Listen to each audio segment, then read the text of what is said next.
All right, welcome to the IAG Thursday thing. This thing that we do every Thursday where we all try to hang out, chat on whatever this week's topics are. And, sometimes we get to bring on cool people and talk about cool stuff. And this week, I am super stoked to have one of my extremely good homies. I can call him one of my best friends. But he is the front end of Six Star Motorsports up in Chicago, my former employer, and he's been doing a lot lately. He's got a lot going on. I figured it'd be a good time to catch up, and on a new segment we're gonna call Talking Shop, because what I'd like to do, and I've been saying this for a while, is talk to different shops all over the country, and we're gonna start with a shop I probably know the best out of all the shops that we're going to talk to. And so today we're going to talk with Chris from Six Star Motorsports up in the Chicago area. Chris, what's up, man? What's up, guys? I am Chris from Six Star Motorsports, and we got a lot going on here. We got lots to talk about. Just came from the SEMA show in Vegas. There was lots to see there, and lots of things in the Subaru world have changed in the last year and a half or so. So there's lots to talk about. We got plenty to talk about. Yeah, lots of stuff. Plenty to talk about. So yeah, you guys just came back from SEMA. You shut the whole shop down and took everybody to SEMA. That was the plan this year, right? Yes, sir. No, we've been extremely busy all year since about this time last year. So everybody's been working really hard, and we decided we'd take some time off to kind of breathe a little bit and take everybody down there. So we all flew down and stayed in Vegas for a few days to check out the SEMA show and just have a little breather, a little time off. So it was really good time. So I think I'm still trying to figure out how I want to format these shows. So you're going to be kind of the prototype here. But I think the first thing we got to talk about is first, what is Six Star Motorsports? Where is Six Star Motorsports? What's you guys' thing? And then I'll ask you a couple questions about you, what your deal is, and then I've got a few topics we're going to try to go over. So let's start with first. I mean, I can answer most of these questions, but it Sure. makes more sense for you to do it, since at some point I'm going to be asking people about their shops, so we might as well try to follow the format. Sure. What is Six Star Motorsports? Where is Six Star Motorsports? The basic idea, how long who owns Six Star Motorsports? What's the situation?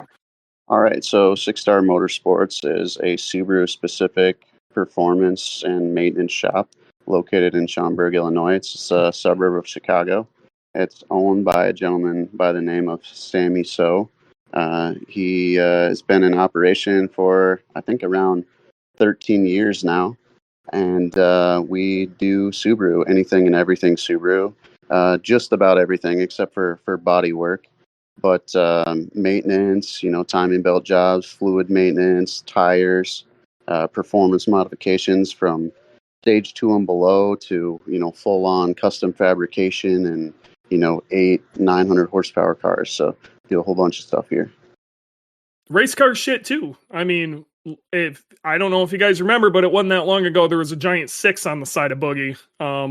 That's where that came from. Mm-hmm. Funny story about that logo for those who don't know. Sammy and I were the very first 2 employees of Six Star Motorsports. And there's a whole wild, crazy story behind that. But long story short, the logo actually came from my buddy Ted and I. We designed it in Forza Motorsports 2.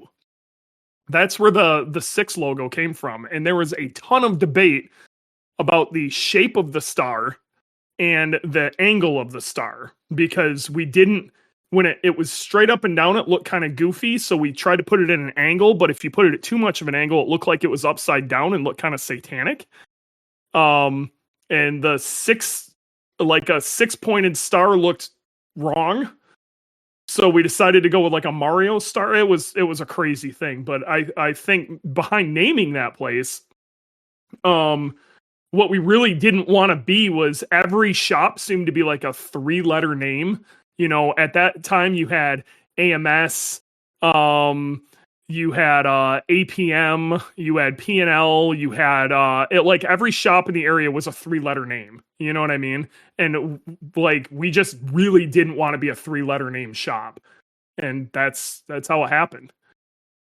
So I don't know. I just thought that was entertaining. So I think it's important history to know, where the shop came from. I have only been with the shop for just a little over 3 years now, so I actually came from another Subaru shop down in Florida, and the whole point of me getting up this way was just to get closer to family, and I ended up coming up here from a place called DNL Performance, or Brown's Performance now. So that kind of kicked off my performance Subaru career down there. Learned a lot from the owner down there, Darnell. Really cool guy. Still in business down there, doing great things. But came up here and kind of opened my world of Subaru knowledge as a whole, and got into a lot of things that I didn't really know a whole lot about, especially like the road racing platform and things like that. So when I first got here and actually stayed with you, Dewey, gave me a place to stay for a couple months. We had a good time, man. Had a great time working on Boogeyman and some of the earlier stages when it was black at that time. Just got painted, and it was really cool to be able to work on a car of that caliber. And you were actually one of the big reasons we did a livery. Like you pushed that really hard, and it was honestly, if we wouldn't have done that, I don't think that really helped us look the part quite a bit better and helped the program a ton. A lot of you guys don't realize Chris is one of the backbones of Boogie, especially during that time. Like Chris was huge. I got to be real. I almost gave up on Time Attack in general. Like I was about to walk away from the whole thing, and Chris made it fun again. And the one for him, I don't even think I'd be working for IAG. I was about to I was in a dark spot before you came on, but no, man, it was really exciting for me because I came from a shop that was more or less focused around the drag racing platform, so it was a different kind of Subaru racing. Yep. And when I got here, this was new stuff to me, and I love to learn new things, and I love Subarus as a whole. So it was super exciting, especially considering that I was watching Six Star Motorsports and this particular car and on YouTube through Gears and Gasoline and things like that from Florida. So it was kind of cool that it came full circle, and I ended up working with you because I was just like a low key fan at that time. And it was cool to be a part of the whole thing as a whole. It was really fun. So it was really something that I was. It was fun for me to really put some passion into it and be excited about it, which I think helped you because everybody that was involved in the program at that time, I think was more or less they were cooked, man. We had a couple of really rough seasons, and without pointing fingers or being that guy, we were using a different engine manufacturer at that time, and we were having failure after failure after failure, and it was rough. That we everything we did seemed to just blow up in our face. We'd see glimmers of hope. We'd get excited, and then it just break again. And some of it was just, I mean, I flash back to when we went to Road America that time, where we annihilated everybody, and set a record that took a couple of years to be beat. And but on that record lap, crossing the start finish line, the bolt broke that turned the dry sump, and that happens to be also a part of the timing. So I lost timing and oil pressure at the exact same time and completely trashed the engine. It was, God, that was brutal. that was a brutal few years, dude. But either way, that's all Boogie stuff. You guys are off doing some some killer shit these days. One thing that I wanted to really kind of bring to light and kind of, I guess, congratulate you guys. I don't know exactly how to even say it, but you guys have been doing a killer job with acclimating to the post green speed era. As far as I know, maybe you guys are just the most vocal about it, but you guys have done some absolutely insane. You've been pumping out big horsepower green speed compliant builds all over the place. The amount of people who think they can't make horsepower anymore due to green speed, completely freaking wrong. I mean, what is you guys' record as far as horsepower currently? And you guys are making, these are street cars, so they're getting driven. These are reliable. That's one thing I always liked about Six Star and our approach to that is we don't make dyno queens. You know, that was never our plan over there. And it again seems like you guys have continued that tradition on, which is awesome. You know, how much power have you guys made on a green speed compliant car? Well, so far, on a street car on access port, green speed, we're at a little over 600 wheel horsepower. Well, there's been some challenges. The bigger part of the challenges is now that we have to maintain all of these items in the engine bay that take up so much space. Where do we put things? Because it's already a crowded engine bay to begin with. And, when we came from the days of deleting the air pumps and, and this and that, and running aftermarket intake manifolds and deleting the evap systems on race cars and things like that, that really made a little extra room. And, you didn't have to compensate for, oh man, this usually isn't here. Now what do we do? So, especially when we're talking, street cars where you are probably maintaining the air conditioning system as well, it really was challenging to be able to fit, the intercooler piping, the upper portion of the aftermarket manifold, the air pump system, the cats. Now we have to recirculate the external wastegate tube pre-cat. There's a lot of things that we had to really think about when we're putting these things together. And then, not to mention, making sure that everything works properly. So this first car that we did was quite a experience because, it's one thing to say, piece of cake. We can just put this stuff together, no big deal. Once you're actually in there and you're like, dang, we didn't think about this. Now what? So there was a couple times there where we're like, what are we going to do here? And it's definitely presented its challenges. I mean, the very beginning of this transition, which I don't know, it felt like maybe it was like last year, May, June, something like that. There was a lot of people that called in that were freaking out, like, oh man, I'm in the middle of a build, or I'm trying to tune my race car, and now, all this tuning software is not going to be supported. What do I do now? And we were having to kind of rush through the last couple things that we had on the table that were in progress to get it done before the deadline.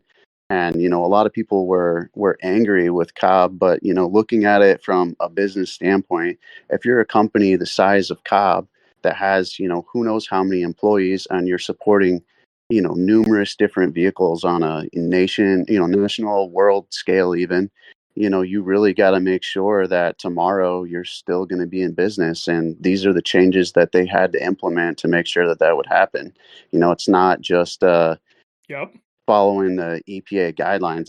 It's making sure that you can still put food on the table for your family and all your employees, and still be in business. Cobb is like one of the largest, if not the largest, manufacturer, implementer for Subaru performance since the turbo Subaru was introduced to the United States. So I mean, it's really important that they stay on board and stay open so that they can continue to help us with all of our projects. So it's definitely a transition that was hard in the beginning, but now that everything's all said and done, it's made it almost easier for us to work on vehicles, because a lot of the vehicles where the cars, some of them shouldn't even probably be on the road, where they're just totally wrecked.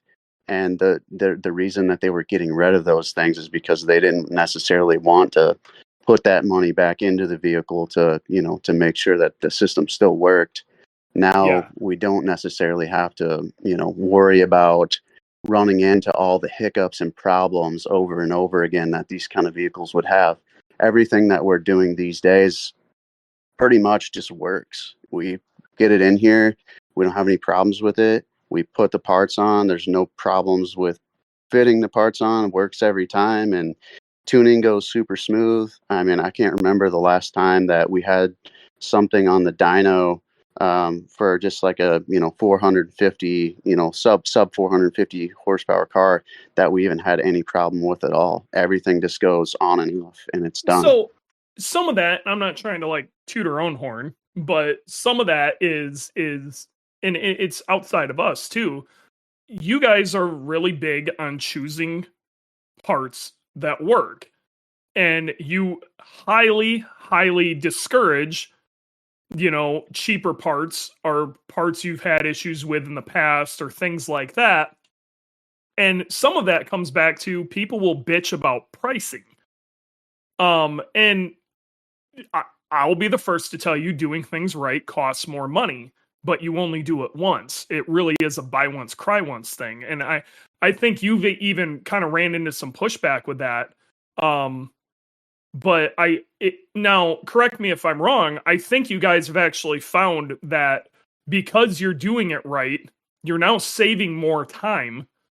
And when I say right, I mean I using good parts the same ways repeatedly in that same application, so you know what you're dealing with. Yeah. And not overlooking the small things, just like, hey, we require you to do this, and if you don't want to do it this way, you're going to have to go somewhere else. Yeah, it's eh, all about, having a formula that works well. yep, And, to get that formula, we use parts that we know that work well. And, those parts and the ability to put those parts on correctly and make everything look neat, organized, and 100% functional costs money. And, it costs money to pay the technicians that have the ability to install these parts. It costs money to operate out of a 15,000 square foot building. So, to accomplish all this stuff and provide these services, that you're going to have to pay for it, unfortunately. but I mean, in the end, even on the customer end, then they go to the dyno, the thing tunes great, it gets the exact results you were telling them it was going to get, so they're stoked. And then you don't see them for a long time unless they're trying to do other fun stuff with their car, not bringing it back a week later because something broke, or them having to do it multiple times. Which Yeah, is, that was, I'm absolutely. not gonna lie, that was a problem. Hell, even with Six Star back in the day, we learned a lot of hard lessons early on. And it was, a lot of it was, you know, this is going to sound shitty, and both of us are in sales, but the honest reality is the customer is not always right. And sometimes you have to be able to tell the customer that look, this isn't the right way to do it. And you're Hmm. going to do it multiple times. And sometimes it's not worth it on your end as the person selling it or the person working on it to even work on that. There is such thing as a lost cause, especially in this business. Absolutely. And, if, being that we're the ones that are doing multiple cars, we're at over 10,000 estimates in the last 3 years. We've touched a lot of Subarus. If, it's not easy work. People make mistakes. Nobody's perfect. No shop Sure. in this whole area in the country, in the world, nobody is perfect. But if we mess up, we're going to take care of it. It's just that the customer has to give you the ability or the chance to correct whatever you messed up on as well first. So a lot of these companies that mess things up, everybody messes things up, but if the customer doesn't give them the chance to fix the wrong, then and just blast them online, that's not doing any good for anybody. Some of it is also taking ownership for it right away too. And that's Absolutely. that's that's something that how do I say this politically? I'll just be flat out. The Chicago area is really bad about it. Okay. Like, if something's wrong, it's really not their fault. You know what I mean? And Hmm. it just the Chicago area in general, it's something that I have noticed that people have a very hard time taking blame on themselves. And when they do, they get annihilated for it when it was actually the right way to do it. You know, the stand up thing to do if something is screwed up is fix it. You know what I mean? And give the shop the ability to fix it, or whoever wronged you, give them the ability to fix it before it turns into an issue. Now, if they go, not my problem, well, then that's a different story. But if they made every effort to try to fix the problem in a reasonable fashion, you know, you at some point you kind of have to cut some slack or be at least somewhat understanding. So, Absolutely. Yeah, yep. I agree. And I mean, even here at IAG, we've there's some stories, you know what I mean? Hmm. And there are some stories. It is you sometimes you got to be the right thing to do is take care of the customer. Sometimes Yeah. the right thing to do is take care of the customer even when the customer wasn't right at all, and you just do your best. You know what I Yep. mean? Just gotta take care of it 'cause that's what needs to be done. Like Yep. IG makes a great product, and that's why we use the products that we use from IAG. I mean, what kind of company gives you a 24,000 mile, 2 year warranty on something that most likely you're gonna beat up? That's Yep. why you put built motors in cars. You don't put them in there because you're gonna drive it around like grandma. Most likely you're No. gonna be out there using it. That's the And same conversation I have with these people too. They're like every one of these people, especially when it's like that 450 horsepower range. This is my weekend toy. Oh man, I really don't drive the car hard. Whatever. I'm like, if you ain't driving the car hard, you would have bought a Camry. hmm Like, you didn't buy a Camry, my guy. You bought whatever your STI. You bought it because you want to have a good time with it. You didn't buy it because they're pretty. These cars are butt fucking ugly. No, people drive these cars because they watched them when they were a kid. They seen them and in rallies, or they watched somebody doing all-wheel drive burnouts on the pavement online. That's what Yeah. brought me in this Subaru. Period. I was watching the Gymkhana 2 video, and I watched the X Games as a kid, and I was like, wow, these cars are pretty cool. And then when I got out of the military, or AIT, and it was like 2010, 2011, I got WRX hatchbacks. That's what I could afford at the time. And then I ended up doing some installation myself, just watching internet videos. That kind of pushed me into the industry, and I started doing mechanics through a couple different places. Ended up meeting up with Graham from Boosted Performance Tuning. At the time, he was tuning cars, out of his garage. He was doing Yep. software engineering at that time, and that kind of like networked me in, and full circle. Now I've worked with Graham professionally for like 6 or 8 years now. But it's kind of crazy, like the people that get into these cars, where they come from different platforms, and it's either everything they expected or nothing that they expected, but the nothing that they expected could be either really good or really bad, because if Yes. you get one that's used and really beat up, you're going to have a really bad first time having a Subaru. And unfortunately, in the industry that we work in, especially here in the Chicago area, I get a lot of people that come in here like, oh, I've always wanted a Subaru and I just bought one, but it's making some funny noises, or, it's smoking out the tailpipe, So or, let me this or let that. me tell you something about Chris, guys. Okay. If I'm ever gonna get told by somebody that I have terminal cancer, okay, I want Chris to deliver that.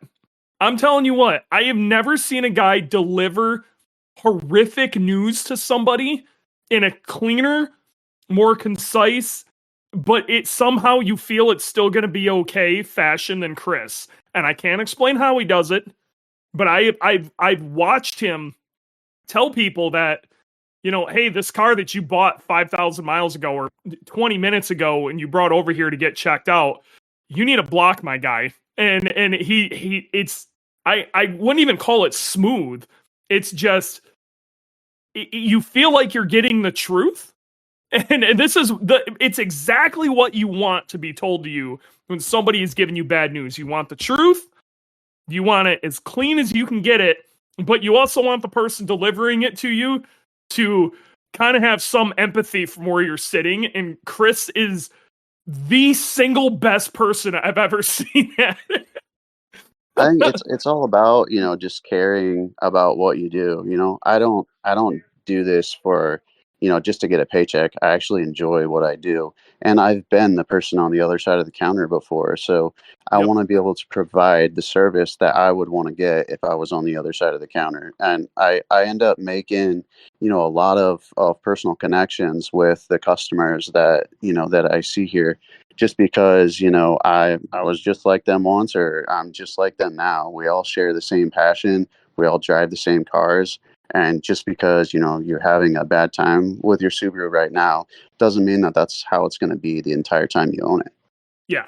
And that's something that once you get these cars sorted out, they can be fantastic. And if you know what their limits are or the particular way to approach things, I think they're great. But when they're not, they're really not. Yeah, it can be rough, especially engine wise. Just this year alone, we've done near 40 IAG engines and vehicles, and most of those engines, I would say, 99% of them were factory engine cars that had anything from 10,000 miles on it to 130,000 miles. So these things can, they can kind of pop whenever. It's all about when it was made, if it was a Tuesday engine or a Friday engine, or Dude, how you're maintaining it, I or mean, what. the perfect example of Subaru and their inability to their quality control going right in the toilet. Look at factory oil pumps now. I mean, they're horrific. It's we're seeing here. It's basically 3 out of 5. Something's wrong with them. Screws not tight on the Bad. back. There's the casting is goofed up. The relief valve has got a hitch in it. Like it literally is 3 out of 5. It's unfucking real. That's pretty bad. Yeah, I mean, most of the engines that we replace are, usually some kind of bearing failure. It comes in knocking sure. pretty bad, or it'll come in with a hole through the block. It's it's pretty crazy how many bad engines that we see every year. But out of the engines that we've replaced this year, we haven't had a single issue with any of them. And if the chance that there ever is an issue, it's a really easy, smooth process to do a warranty claim. And whenever you are sending it in, it's going to take a little while, because obviously we have to tear it down. We Time have to frame. ship it out to you guys, then you Yep. have to tear it down. But the amount of detail that goes into the inspection when there is a problem, whether it be on IAG or just a freak failure, is really next to none. They literally measure, take pictures of every single piece that they take apart, whether it be the main bearings, the rod bearings, the rods themselves, the piston walls, any kind of contamination that's seen in the engine, pictures, lots of documentation, and then they take that information and make the best educated guess, or educated decision uh, for what was the root cause of the failure. So I mean, total here since I've been here, which it's been 3 years and a heck of a lot of engines. I think maybe we've only had 4 warranty claims ever, and out of the So how 4, many? Let's talk maybe. about that. How many engines have you guys done this year? Just So IAG motors, because you this guys have done a dumb amount of yeah, engines. this year IAG motors, we're somewhere between 35 and 40. That is fucking crazy. Yeah, and we got one guy that does all of the engine stuff himself, so it keeps quality control, mistakes to a minimum. Haven't had any, issues with, assembly or disassembly of an engine at all Who, this year. who are you guys using for that these days? Is that Pat? Well, yeah, it's Pat. Pat Yep, does Pat's good all of peeps. our engine assembly, and he's really efficient. He's very thorough. So, I mean, a good reason why we do what we do and charge what we charge is, we're probably one of the only places, maybe even in the country, that's gonna document and give you pictures of the entire process of your engine build. I'm taking Yeah, pictures, and in direct contact with all of my engine customers myself, and I give them pictures of the short block, the oil pump going on, timing system going together, the heads going on, setting the valve lash, putting the valve covers on, everything. They get pictures of everything, especially the larger builds. So you're getting pictures of, the fabricator welding the intercooler piping together, literally everything. Because if I'm on the other side of the counter, I want to know where my money's going. And it's one thing to tell the customer, oh, we're going to charge you X amount of dollars for this. But if you can actually see what's being done and the process of what's being done, how much work it actually is to put these things together, then it really better justifies and makes you feel a lot better about spending the money that you're spending for the yep. product that you're getting in the end. Well, I mean, you're spending a lot of money. You know what I mean? And it is a legitimate, serious amount of money. And there's even an argument to say that you're going to spend a little more money with Six Star than you will with, going to some bro. Hey, my bro can do it for half the price or whatever. But you're not getting the same level of service. And that's one thing that you guys provide. And that's something you personally brought to the table, that it was stuff that was just starting to get implemented when I was on my way out, that you've taken to a whole nother level. It's you guys have been killing it over there. You've absolutely Yeah, been killing it over there. I've just been trying to just deliver like on the next level of customer service, and I think that everybody that's done a large project with us, and in at least the last year and a half alone, I can confidently say that every single one of those people is happy with the product that they got, and they were very surprised that they were able to even see, all the things that I photographed for them. I gotta be real. Like before you, okay, before you, we were going through some growing pains and things like that, but that really didn't exist, at least in our area, like that level of like customer service through something like that. There was let's just say you brought in some outside of Chicago influence that Chicago desperately needed. I think when I first got here, we'll take the fact that we were in the middle of COVID out of the equation, Yeah, but a large build like that we can start and finish within 2, 3, 4 months tops was taken over a year to yeah. complete here. And some of that may have been due to parts availability and stuff, but I mean the customer was not as thoroughly updated through the process as they are now. So if there is any holdup or issue, they know right away. I let them know. So delivering bad news like that, if you're constantly in contact with a customer and saying, "Hey, yo, there's going to be a holdup on this," yada yada yada, because it feels you're very transparent, it's very easy for the customer to go, "Oh, well, it's no big deal," whatever. But if you haven't heard from them in a month or so, and Yeah, then you're this gonna is wonder what's really going on. something. I'm touching on this for a reason. I'm hoping other shops that are listening to this, maybe later on down the road, they hear this, because basically you guys went through some structural changes, a little ways after me leaving. We don't need to get into the drama of all of that, but one of the things after you kind of became in charge of the front end and kind of the way things functioned, and the workflow of stuff, you implemented that really hard. Okay, you went all in on full transparency, lots of pictures, communication with the customers all the time, and this is like top priority. And I'm gonna make this just night and day. You guys went from performance shops. It's hard to make money, okay, because the margin isn't there. You're not making shit on parts these days, okay, and since there's so much small shit that tends to come up, it tends to gobble up a lot of your time.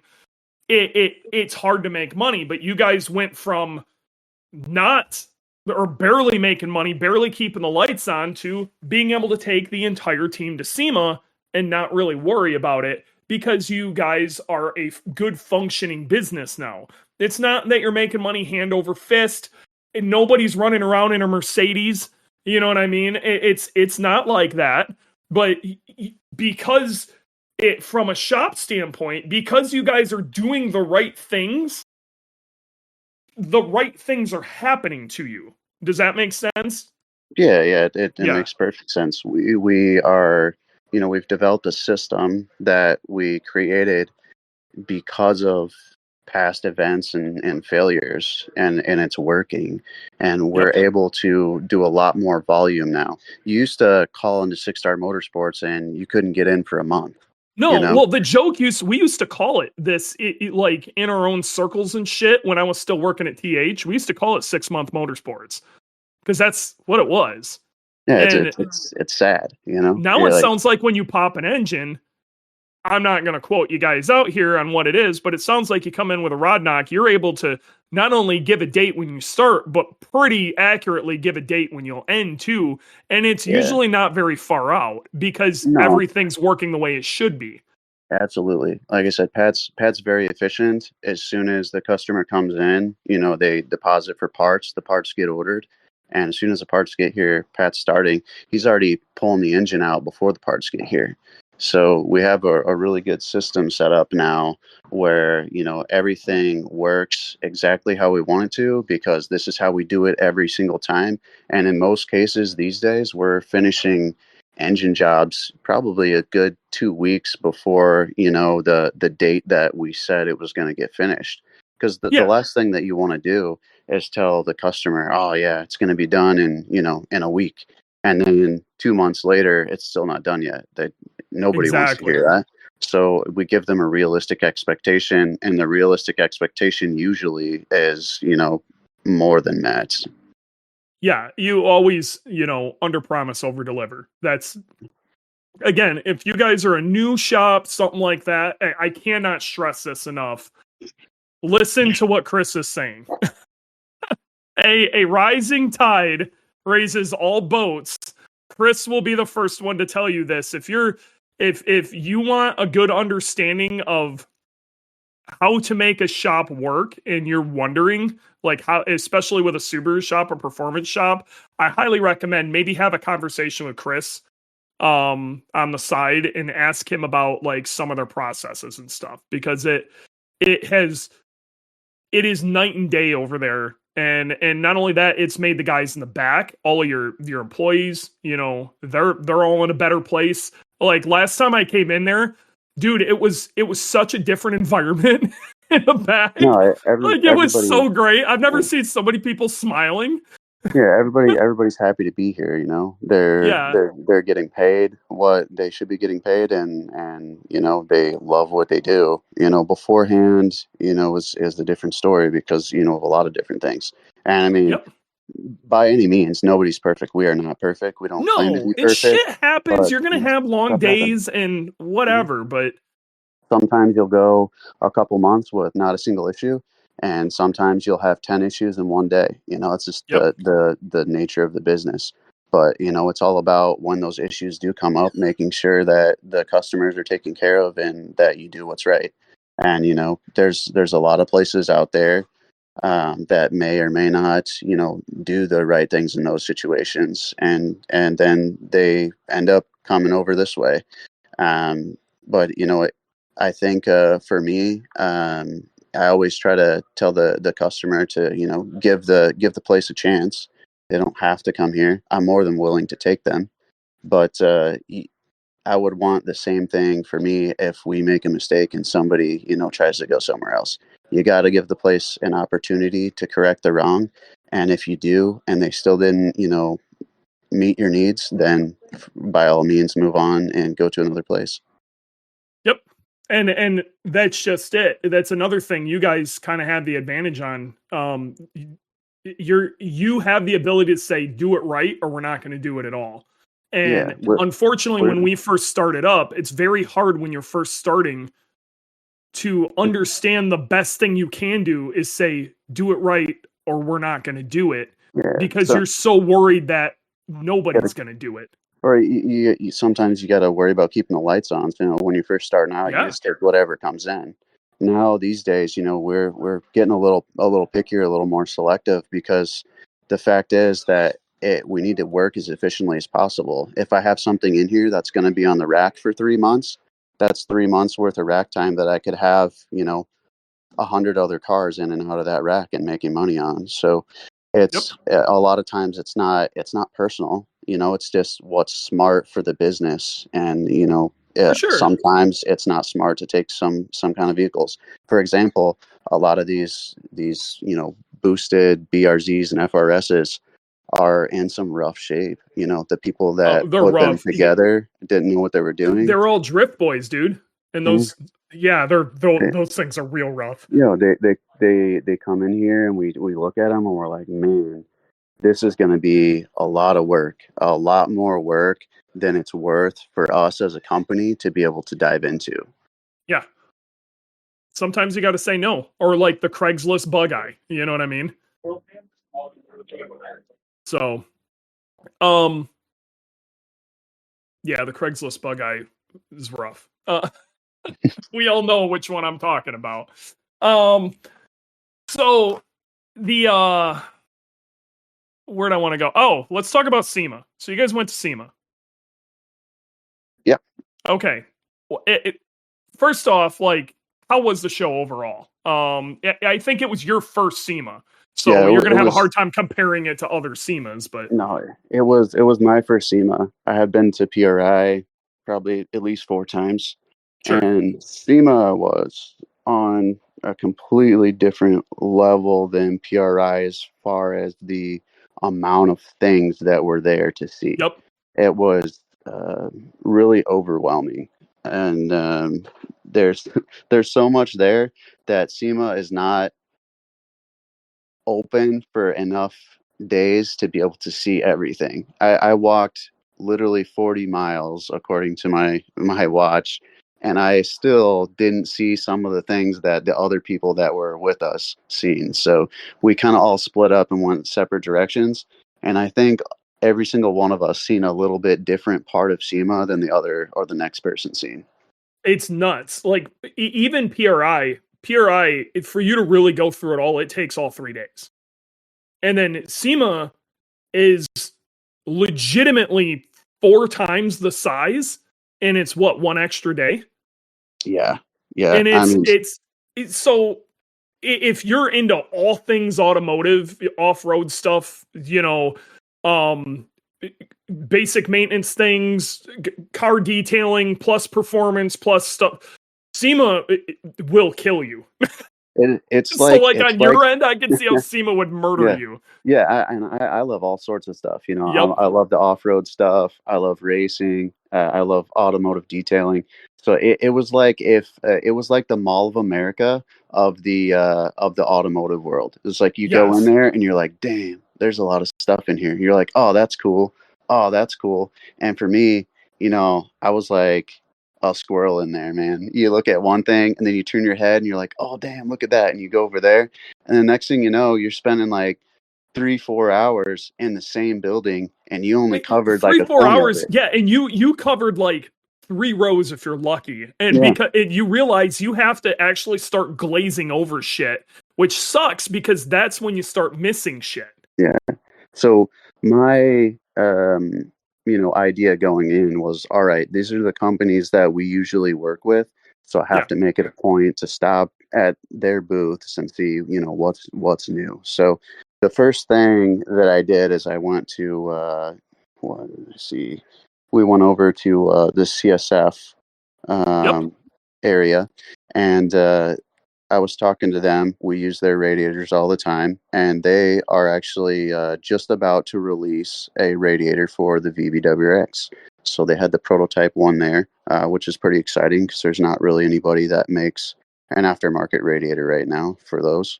And I mean, just increasing cooling efficiency is great, but I mean, aesthetically, the plastic radiator is pretty ugly. So having a nice shiny one in there is pretty cool, at least for me. So I was pretty geeked out about that. That was pretty cool. And then next thing I did was I went over to Cobb because we use a lot of Cobb I mean, how do you parts, and not? why do you Yeah. not go to Cobb? So Cobb has a lot of cool stuff. I just picked up a VB WRX that we've been using for development here at the shop. We're gonna chat about that here in a hot And second, but yeah. so, cool thing, for Cobb is, at the time, they were working on tuning development for that. So we were discussing what we were going to be expecting with that, and checking out new parts that they had. So they just were working on a titanium exhaust for the the GT86 BRZ platform, which looked really nice. It was really cool that they're dipping into that. And then they had a bunch of parts for the VB WRX coming out. So really cool carbon fiber snorkel intake setup, and the access port software is just released today for the GT for all the automatic people. The car, as a whole, has been just a beast compared to anything else that Subaru's ever really, released ever. So I think we're finally at the point where we can modify these things, and we really they're holding up to it really well, and they're not taking very many modifications and making really good power. I mean, with the VA, the GR, the GV chassis, think of how much money you had to spend on these vehicles to make 400 horsepower, and you can make it on a VB with a couple of bolt-ons and Fucking some stage ethanol. 2, dude. Yeah. I am telling you, the VB is the VA. It's a VA WRX that's literally better in every single way. Yeah. The only thing I like about the VA more than the VB is I like the taillights better. Past that, it's just better. I absolutely hated it when I seen it come out. And I absolutely hated the fact that they were coming out with one that was automatic and had, a better trim package than the manual. And now I own one of those. I'm like, man, what did I do? Everything that I thought I knew, I didn't know. I went, I test drove one, and that was a surprise. But I mean, going back to SEMA, Cobb has some really awesome stuff coming out. A lot of cool carbon fiber dress up pieces for the engine bay. They're working on all sorts of cool stuff, and I think that all the people that were ragging on Cobb because of the whole next gen update. It's something that they had to do to stay relevant and stay in business. And I think now, with the parts that they're putting out, some people may be slightly disappointed because they're like, oh, these aren't power mods, they're engine dress up mods. But the fact of the matter is, with the power, the platform that we're working with now, it really doesn't need a whole lot of modifications, parts wise, to make good power. So now they're kind of touching everything around that. Yeah. And I mean, they kind of have to. I saw them actually, they're doing like some suspension pieces and stuff now. Like Cobb has this, they have the manufacturing ability to make all sorts of cool stuff. And again, I think as things go on, there's a lot more in development. I've talked to Cobb before too. There's a lot in development that they're figuring out. You know what I mean? And Cobb ain't going nowhere. Oh no, they're in it for the long haul. So but besides Cobb, man, there's almost so much stuff I can't even really think of a whole lot there's a right lot now. of, I saw you guys took, at least I saw like on Sammy's posts and stuff like that, you guys took some pictures of, there's always going to be the new wheels, Advan's going to have some new stuff, Volkel has some new there was stuff, some yada sick yada. stuff. Was there any like really standout Subaru stuff that really blew your mind? I saw there was a pretty decent amount of the new BRZ and GR86 Yeah, stuff out. you know what? It was a little on the disappointing side with the amount of, I don't want to say actual Subarus that were there because, sure, BRZ is a I Subaru, get what you're saying. but for me being a Subaru fanboy, really liking all-wheel drive turbo cars, there was not very many SDIs and WRXs there. There was a few, but being that this show is absolutely ginormous, there was like a fraction of a percent of actual Subarus there, which was on the disappointing side. So, it was like Scooby Mods had a car there, Cusco had a car there, most of the companies that you would think that would have one would have a car there, but a lot of companies didn't have anything Subaru related at all, which, I was like, dang, this is a little on the disappointing side. But, we come from, a very small percentage of the world that is into, this particular car. There's a lot more people out there that are into a lot of other different things. So Yeah. I was, I was really surprised that, a company like IAG, for example, didn't have a really large booth there, but I'm sure that has a lot to do with how expensive it probably is to have a booth. There's also, you got to look at it from our point of view too. There's a return on investment side to that. Now, I would like to see us do a PRI booth with IAG product. IAG performance product, but I think SEMA actually would be a better place for our off-road side. And this tends to be this is definitely a Subaru podcast, but our the amount of off-road stuff that is at SEMA is nuts. Well, yeah, and they had an entire building dedicated to basically like off-roading and overlanding stuff. It's probably harder for you to see it than us, but we had a ton of Broncos there with our stuff on it. But it makes sense for us to have something there. But if you go and look at how much it costs to put something on the floor of SEMA, it's nuts. So Randy posted something up. Randy used to work for a radar company. I'm not going to mention which one, but Randy posted something up in our chat earlier that they had a fairly modest booth, and it was over in the audio hall of PRI. Okay, and PRI is significantly cheaper than SEMA, and it was $50K. Like, that is a ton of money. That is a ton of money. And even getting like a sliver in SEMA is going to cost you something along those lines. Yeah, that's crazy. Yeah, and that's, so you really got to, oh, that was SEMA, not PRI. Okay. So yeah, at SEMA in the car audio section, it was $50K. That's still a ton of money. Well, it makes sense now, why you don't see a whole bunch of Subaru stuff there, because there's really not that much money to be made working with Subarus. There is and there isn't, but yeah, I agree. There's actually a ton of us out there, but it's also why you don't, let's look at it this way. Look at how many Hondas are out there, and how much Honda stuff did you actually see there that were like, these are very Honda, like 90s Honda centric brands. You know what I mean?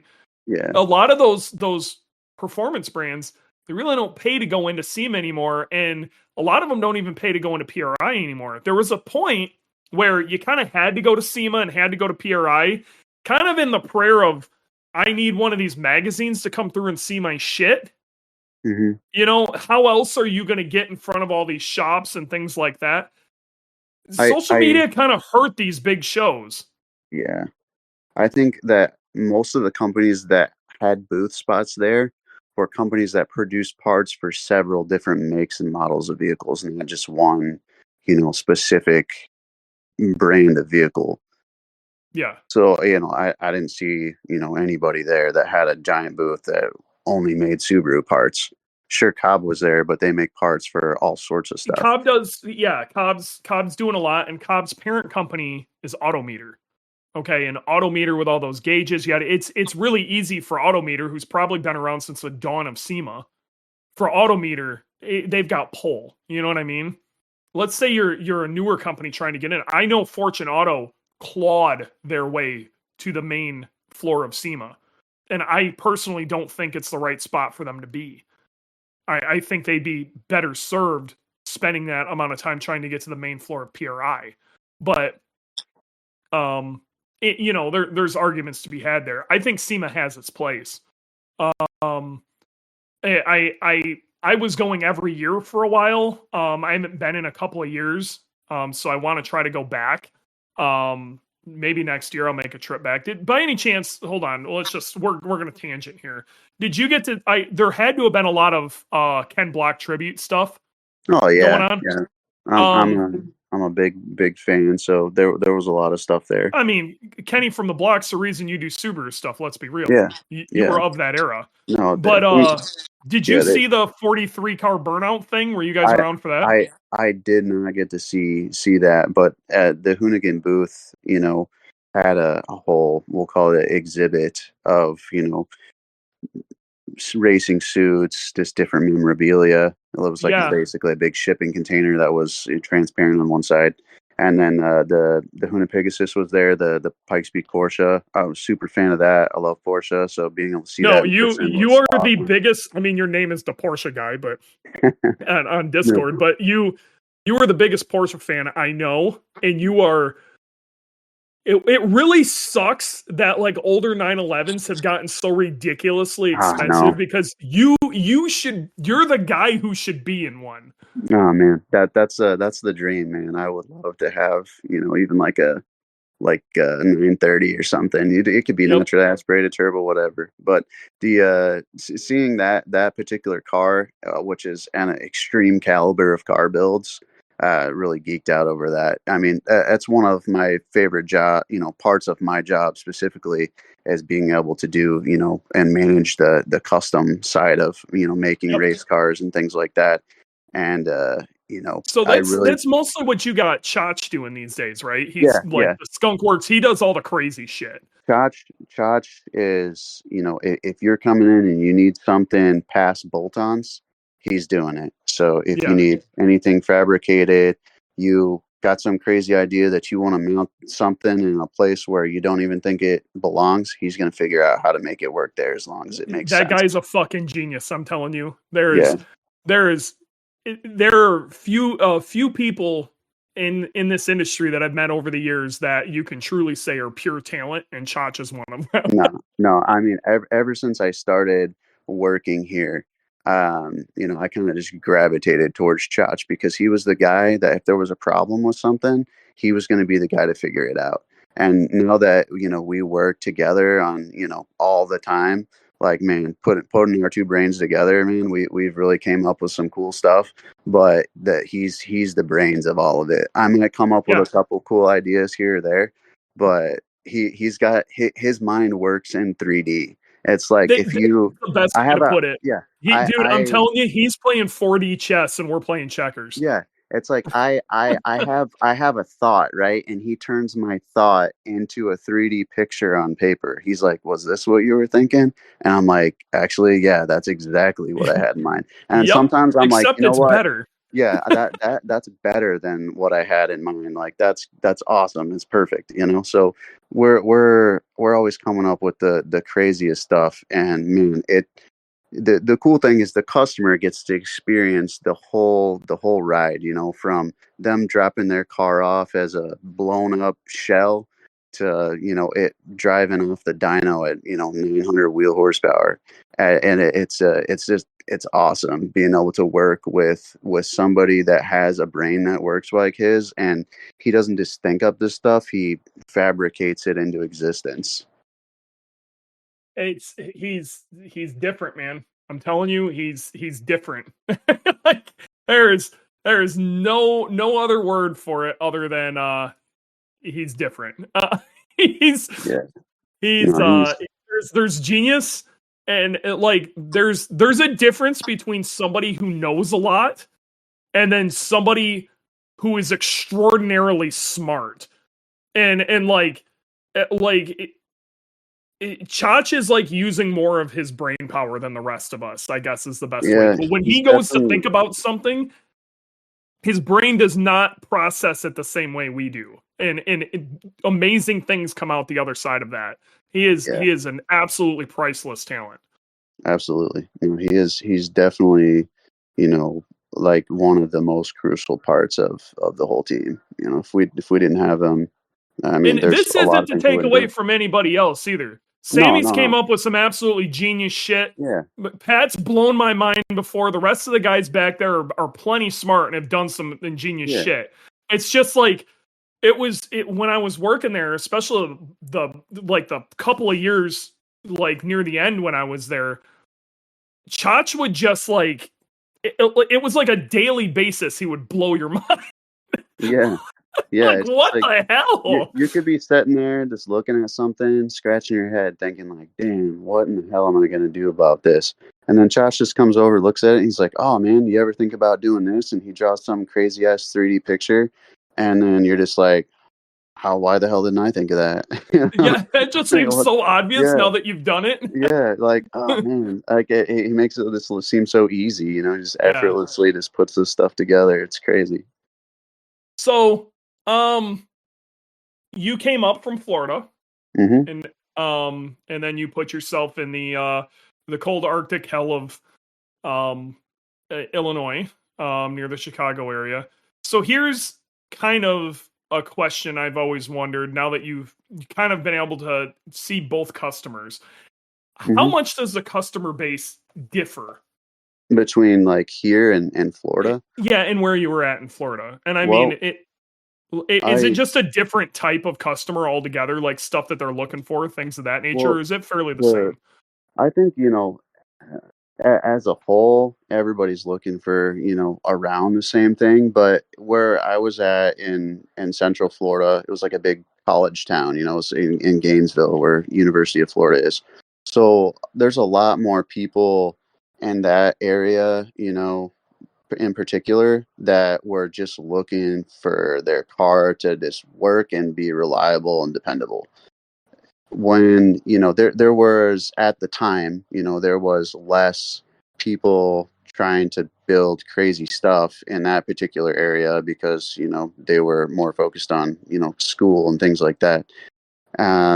So when I came here, I was coming from a shop that mostly did, you know, I would say 450, 500 horsepower cars and below, at that particular time, and more of like daily commuter, daily transportation, daily drivers kind of thing.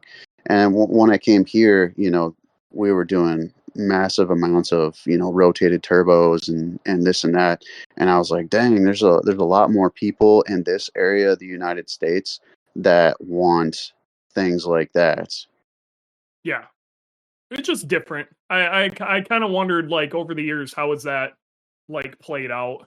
I, Um, I I feel like most of the people that live in Florida, especially like the more expensive parts of Florida, below Orlando, yeah, those it's really expensive down that way, and a lot those people are driving expensive cars, not Subarus. Sure, yeah, there are some people down that way that have Subarus, but more, the population of Subarus in Florida versus the population of Subarus in the Midwestern United States, there's no comparison. There's a lot more Subarus here than there are in Florida, because people need them to yeah. get around. It's one thing that I will say because I've been around the country quite a bit. Is the car community, the culture, um at least with the enthusiast level, I still have some issues with how a lot of the shops up there are ran. But how the from an enthusiast level, the car community is, yeah, I probably stronger than almost anywhere in the country. Um it is ridiculous I And it's kind of another level, and it's one of those things that I until you experience, you really don't really know what you're getting into. It's like your typical car meet would seem massive um to most people in the world, or at least in the United States. Like the typical weekly car Subaru meet would seem like absolutely insane, when that might be considered a small meet for like the Chicago area, like a Chi-Town yeah, Subarus meet or something. I That's think that the automotive community is really prevalent here. I think I'll be honest. I seen more JDM things in Florida than I did here at yeah, meets. Than I seen Subarus. Here, you're going to see some Subarus for sure, just because of where we live in the United yeah, States. And I think, it's easier to get JDM cars where there's ports and you can, it's import, true. or, they're having to transport them all the way to the middle of the United States here. So you see less of them. You're getting more of it nowadays, but yeah, there was a lot more shenanigans going on then. Yeah. Like there were GTRs running around all over the place not too long ago down there, and then Yeah. the Fed shut that down real quick. Yeah. It was Um, an interesting time. yeah, I remember the Kaizo GTR. Yeah. Mm. Um, so you got a new VB. Yep. What color was it again? Blue? Mine's silver. Yeah. Oh, So, silver. Yeah, you got a silver VB. Like 2 days after you bought it, you put wheels on it. Cobb is sending you an access port and some goodies to play around with it. You didn't go with a manual. You went with the CVT auto, right? yeah. So the way that I looked at it is, one, I've been driving a manual since I could drive. So I've been driving manual cars for forever. And Yep. I've been, introduced to a lot of Porsche stuff, especially here at the shop, being that we've been tinkering with them more, due to partnering with PhD. And after I drove a couple of the GT3s with the PDK transmissions, I was like, man, this is a lot of fun, and it's like effortless. It's easy. It's like it's the easy button. So Yep. I'm like, man, I want to. I am at the point in my life where I want to press the easy button, and I couldn't afford a GT3 or a new Porsche of any kind for that matter, because they're so damn expensive. So I started looking at different options. Already been, on the Volkswagen train before. I wasn't really about that. So when Subaru, introduced that there was going to be an SPT transmission, at first I was intrigued. And then when I read about it being a CVT, I was like, yuck, because let's be honest, the Subaru CVT, or CVTs in general, have absolutely sucked since they came out. This super problematic. Subaru ended up having to do, extended warranty periods on them because they were having so much issues with it. And I was like, man, that's nothing I want any kind of part of. I've driven the VA CVT WRXs before, and I was like, yeah, this is not something I'm interested in. And so I was like, you know what? I'm going to give it the benefit of a doubt. I want to drive one and see what it's like. So I went Yep. over to Grand Subaru, which is real close by to us. I talked to an employee there, and I was like, hey, do you guys happen to have a GT on hand? I want to drive it and see what it's like. And they just so happened to have one that got transferred from another dealership. Literally only had 80 miles on it. Nobody had owned it yet. So I went over there, uh, looked at it. It wasn't the color that I wanted. I'm really a red guy myself, and it was silver. So I was like, I don't know about that. But color grew on me. Took it out for a drive. It defaults you to like sport, which the sport setting on the transmission feels more or less like you're driving like a Golf R in auto mode. It shifts like, the gears are kind of held into gear a little longer. It's, Yeah. semi aggressive. And then when you change it to like the Sport Plus or Sport Sharp mode, it it adjusts both the engine, ECU, like power delivery and everything, as well as the transmission shift points and things. So this particular CVT forces the belts into, the pre-programmed gear ratios. So that's how it kind of shifts, per se. And when it does those, gear shifts or, force belt movements, it does it like within a split second. It's very quick. So it feels very similar to, like a PDK, definitely not at the level of a PDK, but, a dual clutch transmission. Well, sure. It's if it's moving. I Mhm. mean, if you think about it, it's going to be positively engaged that whole time. Yeah. This is kind of what I wanted to get at, and the reason I wanted to bring this up is a lot of people are really afraid of an automatic these days, Hmm. and Well, they've, especially if they've had bad. Let's be real. If you've driven like an old '02 WRX with a 4-speed auto, yeah, that thing yeah, was awful. yeah, It and was shit ass awful. And absolutely, the new CVTs, like a shit Nissan CVT, it's awful. yeah, Okay, and this doesn't drive like that, and it doesn't, and it's it's fun. I've been in automotive for quite a while, and so I've driven all sorts of kind of vehicles and driven, you know, thousands of Subarus by now, automatics, manuals, whatever. And this was different experience than I had ever experienced before, and it was good. I didn't want to admit it, but I was like, dang, this is good enough to where I actually want one of these. So I started messing around with it some more, and the GT model has Recaro seats. The seats are awesome. I would say, as far as factory seats go in a Subaru, this is the best version of a factory seat that I have sat in. They're meant for a small frame person because the bolstering is really aggressive, but it's not very Yeah, wide, so I fit perfectly in there, and it's pretty comfy. The suspension has electronic dampening, which is pretty awesome. It can be, as soft or as stiff as you'd like it to be. The pre-programmed modes both, mess with the shift points, the aggressiveness of the transmission, the smoothness of the suspension, the steering responsiveness is adjusted as well. The rack is very quick. It's kind of all around a really good car. And coming from somebody that was a manual fanboy, never ever in my life would I have said I want to own a CVT anything. And after I drove this thing, I was like, wow, this is it's one pretty of those pretty things damn you good. just kind of have to pull out your preconceived notions Hmm. of it and just drive the damn thing. And if for again, I don't think you have any plans of trying to shove 600 horsepower through the damn thing. No way. Yeah, no way. But with that stated, I'm willing to believe that CVT in there is as strong as the 6-speed, the 5+1 Yeah, transmission. I believe so too. So And Josh I just asked in the chat, and this is um I want to bring this up. How's the torque handling in the new CVT?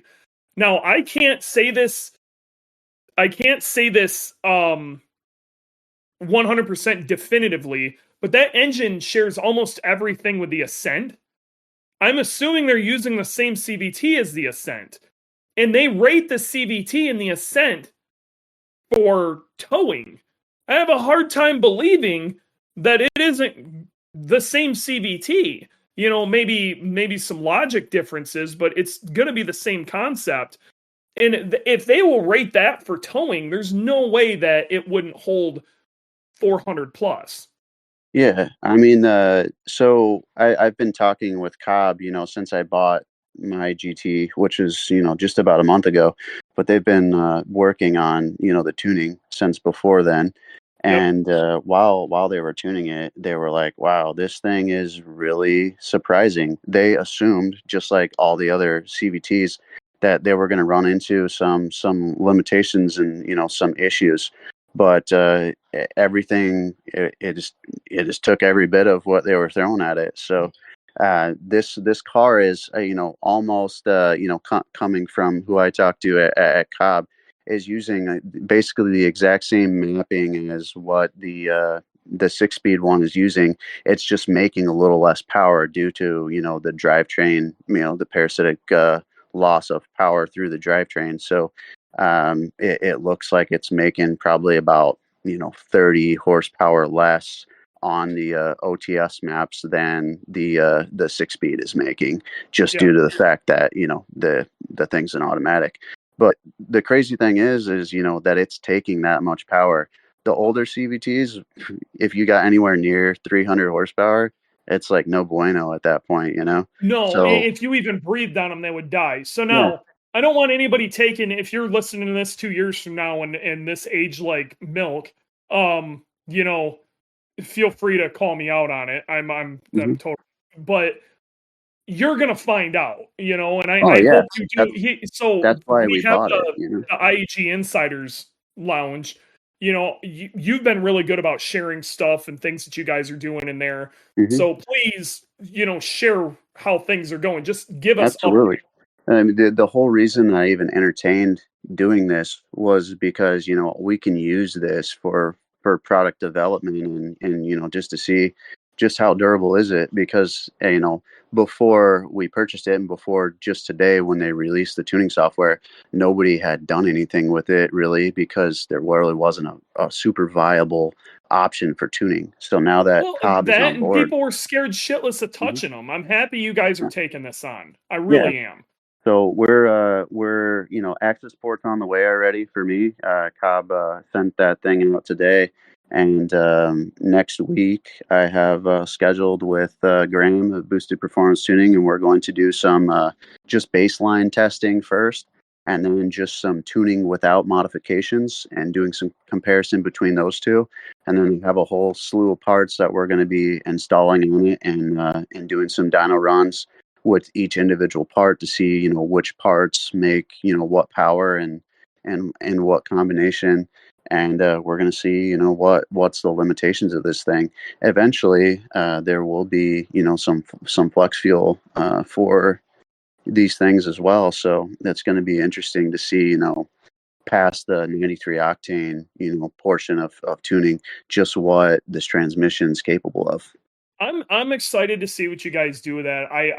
I'm also interested to see how much drivetrain loss comparatively there is from that to the manual. So I mean, I'd like to see you do a maxed stock turbo setup and run around on that for like a couple of years. Like, I want to see you go beat the shit out of it. I want to come up and you and I take that thing and we go ice racing with it, because I think it's going to be an absolutely devastating monster ice racing. Yeah, it does have a little bit of adjustability as far as the all-wheel drive goes as well. There's a couple different modes of that, and it's not as aggressive as say DCCD is, but it does change some power delivery between the front and rear wheels. So it's going to be interesting to see just how that works, in a slippery environment like sand or snow or something like that. So I'm definitely excited about it. I think it's going to be fun. Let's go ice racing. When Grid Life announces ice racing, I'll fly up. You and I will go do that. We'll have a great time. We'll co-drive your shit. It'll be a ton of fun. Yeah, I mean, I don't know. Anything you want to add? If somebody wants to try to get a hold of you, get a hold of Six Star Motorsports or whatever, what's the best way to do it? Well, obviously we're available by phone Monday through Friday, or you can email me, Chris at sixstarmotorsports.com. We do not check Instagram and Facebook super often because we're only just two guys up here. This is a small business, so we try to get those, as fast as we can. But just keep in mind we are a small business, so we're not in a mile-long building with multiple employees. So just please be patient, but we will get back to you. And I would like to think that so phone call and email are the two best ways to get a hold of you. Then absolutely phone or email, and I think that majority of the people that come here are repeat customers because they really do enjoy the kind of service that we're able to provide to them. So always willing to take on more customers. There you go. So if you guys want to get a hold of Chris, you know how to do it. Dude, thanks for coming on. I'm happy we got to chat about, talk some shop a little bit. I hope to have you on again. I'd like to bring Chach on sometime. I guess I've only got like kind of one other thing. Do you got any fun shop horror stories that you might want to share? Maybe something recent. Anything else going on? It just I miss What the Fuck Wednesday. I don't know if you had anything fun like that. Man, there's always so much crazy stuff that you see, especially being we see so many different cars. But I had a car that was just in here recently, actually, that somebody, no idea who did it, did a brake line repair, and they cut the brake lines at the junction there by the front passenger strut tower, and those lines are still there where they snipped them off, and they just ran new brake lines up and over everything, and they're literally just sitting along the back side of their, the top sides of the transmission cross member, the rear subframe, and everything. Like, they didn't tuck them away or anything. So there's They all, just kind of like janky ran them back yeah, there. they just janky ran them back there, and That's the brakes, impressive. the brakes work, send it out of here kind of thing. So it's there's more than one way to do things, and I mean there's more than one right way, but in this particular case, I don't want to say that it was the correct way to do it. Yeah, let's call that not the correct way. Yeah. Sweet, man. Well, it's been fun catching up. Hopefully one day you get that Porsche you always wanted. If I ever win the lottery, I'll make sure I snag you something. Awesome. It's great chatting with you. It's nice to hear that you guys are killing it. It's I just love hearing it. You guys are constantly posting up great stuff in the Insiders Lounge of working on this, kicking out another build, yada yada. This thing's green speed, that the other. You guys are you're slaying it lately, and we love it up here. And it's cool to chat with you and see how you guys are doing. So, Absolutely. everybody back at the shop that I said hi, and I miss them all. And that's about it. I think that's a podcast, my guy. All right, we'll do, man, and I really appreciate the opportunity. Thanks for having us on. No problem. Yeah. I'll give you a quick second. Are you guys doing anything fun for Black Friday? So for Black Friday, we haven't officially released anything yet, but it's going to be something along the lines of 15% off of all labor for about a week period, which will be starting after the Thanksgiving holiday week. So cool. From basically the Monday after Thanksgiving till that Friday will be 15% off of all labor. So whatever we can stuff in those 5-day period will be a discounted labor rate. I'm not allowed to say much, but I'm sure you've already started to see things. Let's just say historically, we have always had sales around Black Friday, and I am not of the belief that it will be any different this year. I'm sure there'll be some. One other thing, because I know you got people asking.